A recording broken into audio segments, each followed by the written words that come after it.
atau sebagaimana telah diketahui bahwasanya seorang masuk surga adalah dengan rahmat Allah Subhanahu wa taala.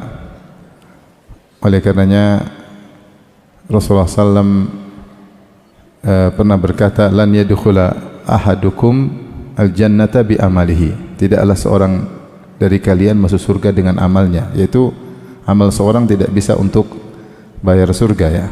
Karena surga terlalu indah, nikmatnya terlalu sempurna dan abadi. Amal kita ini tidak bisa untuk tiket sebagai surga.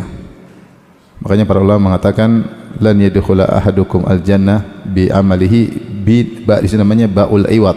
Baul iwad maksudnya ba tidak sebagai tiket surga, tapi amal sebab masuk surga ya. Tapi dia bukan tiket untuk beli surga.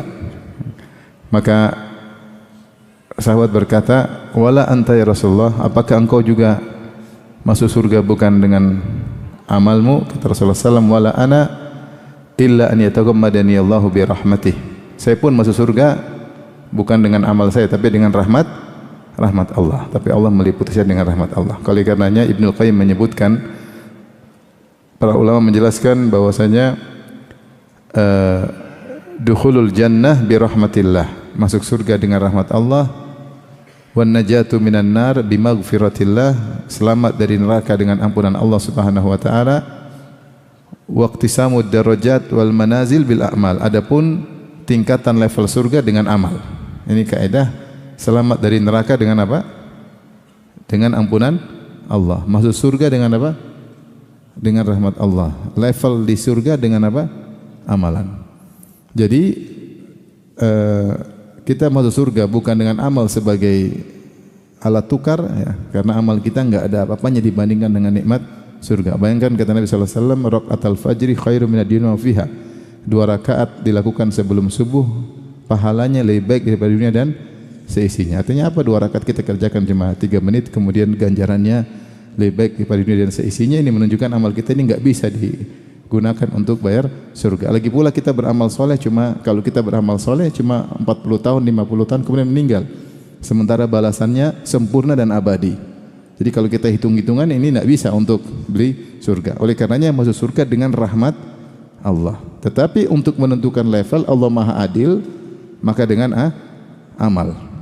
Dengan amal, semakin banyak amal, semakin tinggi surganya. Berarti amal soleh sebab rahmat Allah. Amal soleh sebab rahmat Allah itulah yang memasukkan dalam surga. Oleh karenanya ketika kita tahu bahwasanya masuk surga dengan rahmat Allah, kita ingin mendapatkan rahmat Allah sebanyak-banyaknya agar kita mudah masuk surga dan agar level juga semakin tinggi di surga. Tentunya secara umum seluruh amal soleh sebab rahmat Allah secara umum. Tetapi datang nas-nas dalam Al-Quran dan Sunnah yang menyebutkan secara spesifik, ini sebab rahmat Allah, ini sebab rahmat Allah, ini sebab rahmat Allah. Maka meskipun secara umum seluruh amal soleh sebab datang rahmat Allah, tetapi ketika disebutkan secara spesifik, maka dia punya amal-amal tersebut punya nilai plus dalam mendatangkan rahmat Allah Subhanahu wa taala. Ini yang kita ingin pelajari pada kesempatan kali ini. Dan kalau siapa yang dirahmati, maka dia akan tenang dan tentram, sudah dirahmati oleh Allah Subhanahu wa taala. Karenanya ketika Allah Subhanahu wa taala menyebutkan tentang Ashabul Kahfi, kata Allah, "Idz awal fityatu ilal kahfi faqalu rabbana atina min ladunka rahmah wa hayyi' lana min amrina rasyada."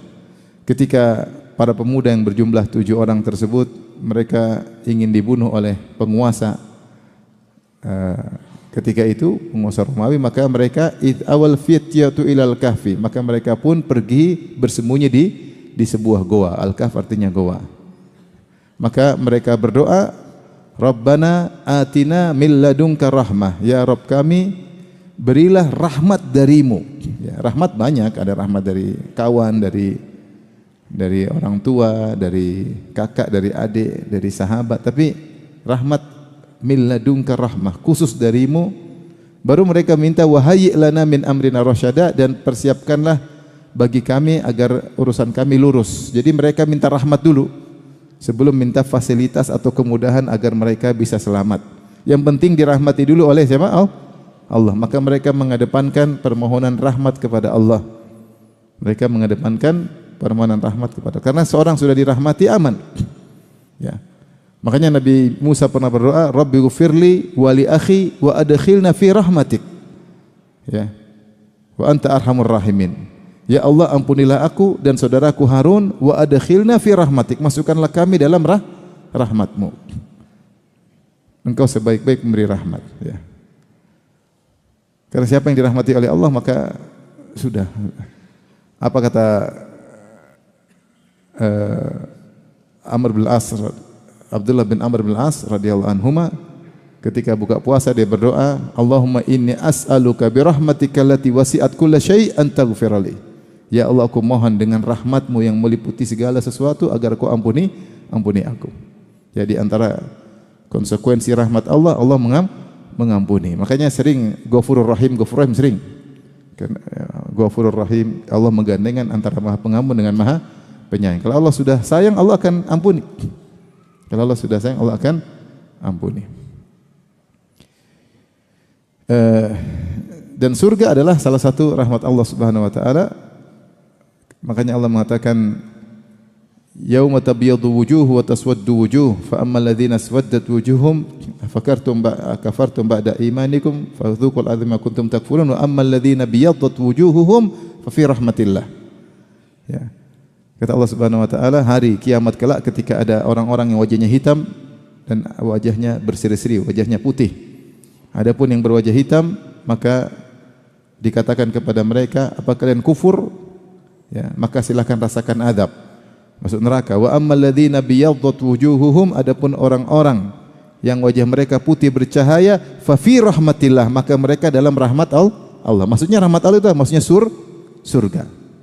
Hanya saja kata ahli tafsir, Allah tidak mengatakan fa fil jannah, di surga, tapi Allah mengatakan fa fi rahmatillah, dalam rahmat Allah, agar kita ingat bahwasanya kita masuk surga dengan rahmat Allah.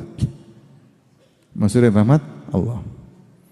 Oleh karenanya di antara hal yang menarik, ketika Allah menyebut tentang ayat tentang hari kiamat, kalau kita membaca tentang ayat tentang hari kiamat yang sangat dahsyat, ya, di mana dimulai dengan bumi hancur, kemudian langit dilipat oleh Allah, kemudian matahari redup, matahari dilemparkan, rembulan ditabrakkan dengan matahari, gunung-gunung dengan kondisi ngeri, manusia dibangkitkan dalam kondisi telanjang, tidak berpakaian, matahari dalam 1 mil, semua yauma tubala sarair, semua rahasia terbuka.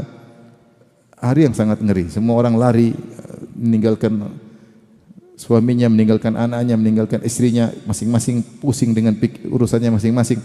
Di saat-saat ngeri tersebut, Allah menyebutkan beberapa ayat tentang hari kiamat dengan menunjukkan sifat rahmatnya. Seperti firman Allah Subhanahu wa taala, in kullu man fis samawati wal ardi illa atir rahmani abda. Kata Allah, sungguhnya semua yang di langit dan di bumi pada hari kiamat kelak akan datang menemui Allah, tapi Allah tidak mengatakan menemui Allah, tapi datang menemui Ar-Rahman sebagai hamba. Maksudnya memang hari sangat menakutkan, tapi berharaplah dengan rahmat Allah di hari yang sangat dahsyat tersebut. Makanya ketika Allah sebut hari kiamat, Allah menampilkan nama Ar-Rahman. Ya. In kullu man fis samawati wal ardi illa atir rahmani abda. Semua yang di langit dan bumi akan datang kepada Ar-Rahman yang Maha Penyayang pada hari kiamat sebagai apa? Hamba. Seperti juga Allah berfirman, wa khasya'atil aswatu lirrahman fala tasma'u illa hamsa. Maka pada hari tersebut seluruh suara tunduk, tidak ada yang berani bicara, takut, semuanya hanya terdengar bisik-bisik. Tapi kata Allah, wa khasya'atil aswatu lirrahman, maka seluruh suara tunduk kepada Ar-Rahman yang Maha Pengasih. Allah mengatakan, yauma yuhsyarul muttaqina ilar rahmani wafda, hari di mana orang-orang bertakwa akan dikumpulkan kepada Ar-Rahman yang Maha Penyayang. Maka siapa yang dirahmati pada hari kiamat, maka dia yang selamat. Fa fi rahmatillah, maka dia yang akan selamat, akan masuk surga. Saya ingin menyampaikan ini semua mukaddimah untuk menunjukkan urgensinya kita dirahmati oleh Allah Subhanahu wa taala. Kalau sudah rahmati seorang, selesai urusan. Ya. Selesai urusan. Maka pada kesempatan ini kita akan bahas beberapa amal soleh yang merupakan sebab seorang dirahmati, dikasihi oleh Allah Subhanahu wa taala. Rahmat maksudnya kasih sayang ya. Kita mengerti, kita paham makna rahmat. Rahmat itu kasih sayang.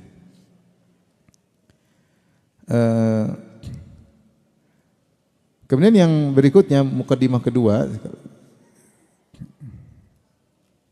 bahwasanya tidak ada yang mewajibkan Allah untuk merahmati makhluknya, tetapi Allah mewajibkan dirinya sendiri untuk sebagai kewajiban baginya untuk merahmati makhluknya. Makanya Allah mengatakan, kataba ala nafsihi rahmah. Allah mewajibkan dirinya untuk bersifat apa? Rahmat ya. Jadi jangan kita bilang, ya wajib bagi Allah rahmati saya karena saya telah begini-begini. Enggak, Allah tidak wajib merahmati kamu. Apa yang kau sudah kerjakan? Kau tiap hari melanggar perintah Allah. Tiap hari bermaksiat. Kalau Allah tidak merahmatimu, terserah Allah. Tetapi Allah mewajibkan dirinya untuk merahmati apa? Hamba-hambanya. Kataba ala nafsihi rahmah, dalam ayat ini, kataba rabbukum ala nafsihi rahmah. Ya, Allah mewajibkan dirinya untuk bersifat rahmat. Bahkan Allah menulis di kitabnya, indahu, di atas arsy, fauqal arsy, anna rahmati sabaqat ghadabi, bahwasanya rahmatku mendahului kemurkaanku. Rahmatku mendahului apa? Kemurkaanku.